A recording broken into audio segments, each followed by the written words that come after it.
watchOS 10.3 Beta 3 was released a few days ago, and I'm going to discuss what's new, what to expect, how battery life is doing, and a possible release date. So first off, I installed this just a little over 36 hours ago, and you can look right in here. The version is 10.3, build number is 2155642A. I expect this build to actually be one of the last ones. We might get one more, but this will probably be the last one that we see. The final release to the public should be out as early as this week, but most likely next week around the 22nd or the 23rd.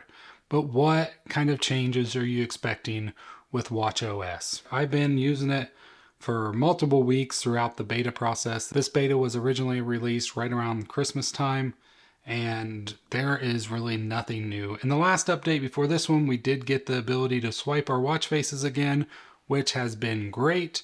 I've already have a video on that one if you want to see. There's a link down below on how to enable that. But with 10.3, all Apple is telling us is that it's resolved an issue where APIs which provide transaction values would unexpectedly fail when the purchase price of the transaction is a very large number. That's the only info they are giving us with this build. And honestly, I'm pretty sure this is mainly just a bug fix update build, just mainly even for that bug fix. Now, iOS is getting a lot more. You're getting started with that anti-theft stuff. But so far, I don't see anything like that on the watch. One thing I have noticed so far is that battery life has not been the best on this build.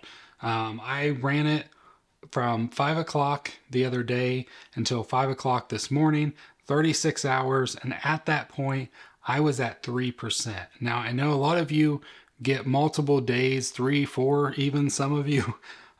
Most of the time, I can usually get 48 hours. Just so you can see here, my battery health on this device is down. Let's take a look at it real quick. The battery health of this device is down to 96%. So that does hurt, like as far as how long this battery will last, but that's still pretty close to the 100. So it should be doing pretty good. Also, anytime you do run betas, you can expect the battery life to be a little bit less than the final version. Again, with that, usually when you install a new beta build, you will have battery life not the best initially while some additional syncing happens. All that could come into factor of why I was only able to get 36 hours of battery. I did take a screenshot at one point. The one I took this morning did not work. When I was at 3% at about 6 o'clock this morning, that was probably about the 37-hour mark. But last night I did take one at 10:09, and you can see I was down to 15%. So not the best on battery life, but I am expecting it to be okay once the final release version is out. But overall, everything still seems to be just as responsive as before. I can launch into an app without too much problem and get different info. Everything seems to be scrolling through.